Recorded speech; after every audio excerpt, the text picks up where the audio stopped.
poured it on his head, and kissed him and said, "It is not because the Lord has anointed you commander over his inheritance." That's very key right there, okay? Now, here he is being appointed a king of all of God's people. But Samuel's telling him, it is not because the Lord has anointed you commander over his inheritance. Okay?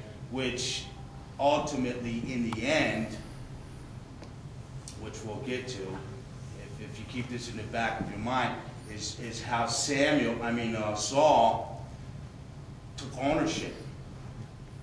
He took ownership and placed his pride in the inheritance of God's kingdom. You know what I'm saying? Where instead of just being used by God and being a vessel and a commander, okay, it wasn't that the Lord anointed you commander over his inheritance. It's not because he wants you to take ownership of his inheritance. It means he wants to use you because the people ask for you to, so he can express himself through you. Okay? So just keep that in mind. We're going to keep on going. All right? So what it says, when you have departed from me today, you will find 2 men by Rachel's tomb in the territory of Benjamin, and they will say to you, the donkeys which you were looking for have been found. This is because his father had sent him out for 2 donkeys, and God knew all this before it even happened, right? So now let's jump from, I know it's a little erratic right now, but let's go to 1 Samuel 10. We'll go down to verse 20 through 24, okay?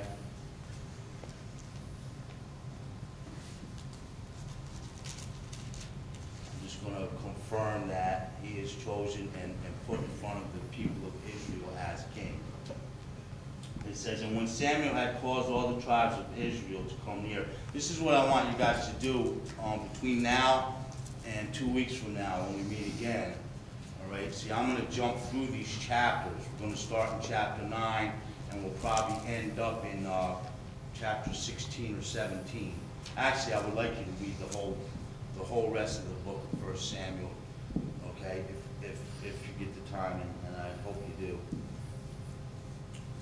So it says, and when Samuel had caused all the tribes of Israel to come near, the tribe of Benjamin was chosen. When he had caused the tribe of Benjamin to come near by their families, the family of Matri was chosen, and Saul, the chosen of Kish, was chosen. But then they sought him. He could not be found. Okay, so right then and there it's telling you that when Samuel had told Saul that he was going to become king, okay, and the time came for them to actually come and announce his kingship over the people of Israel, he was hiding. He was hiding. He was hiding behind the, where does it say? I can't see. He was hidden among the equipment. So they ran and brought him from there, and when he stood among the people, he was taller than any of the people from his shoulders upward. And Samuel said to all the people, do you see him who the Lord has chosen? That there is no one like him among all the people. So all the people shouted and said, long live the king. I just want to express that right now, at the beginning, at the very first stages of King Saul's reign over Israel, he's expressing extreme humility here. He doesn't deem himself worthy of being a king. He has no idea even how to be a king. And he's hiding. He's afraid. He's scared. And he knows that the only way he's going to be a king is if God makes him a king. You know what I'm saying?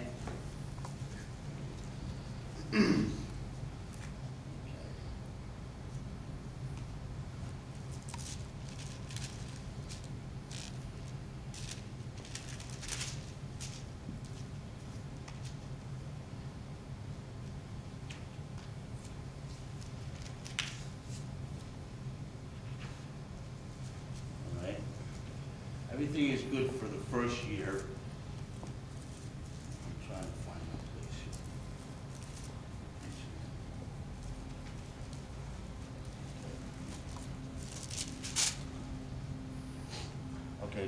turn to chapter 13. Forgive me, I lost my place. This is 2 years later, okay?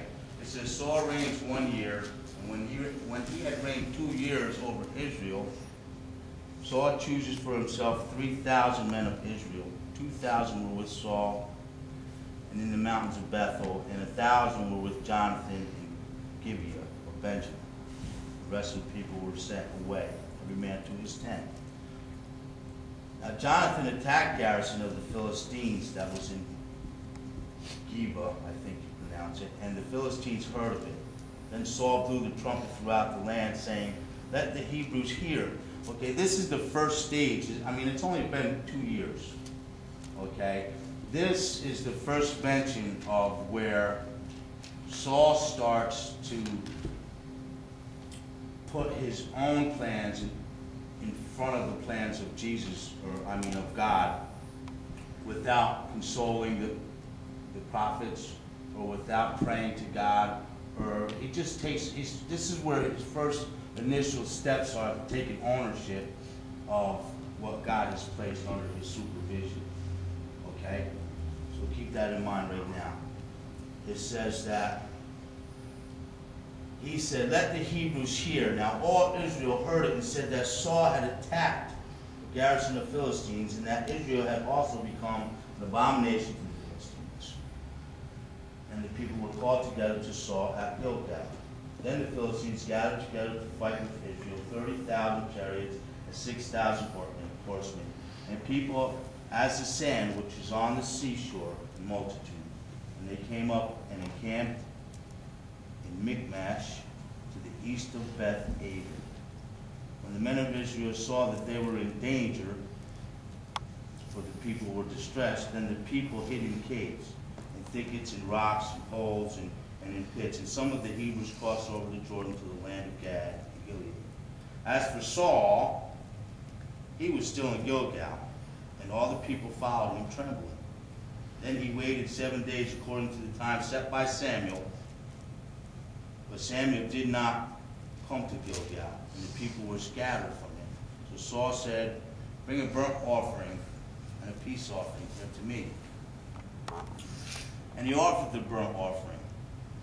So now it happened, as soon as he had finished presenting the burnt offering, that Samuel came, and Saul went out to meet him, that he might greet him. Now, previous to this, in chapter 10, verse 8, when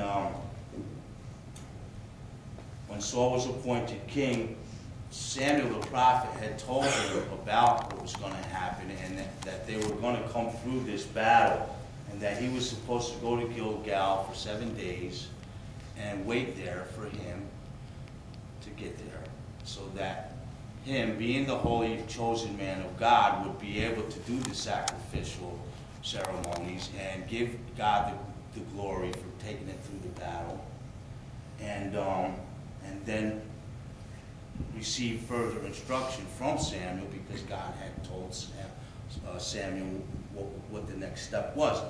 But this is not what happened. Okay?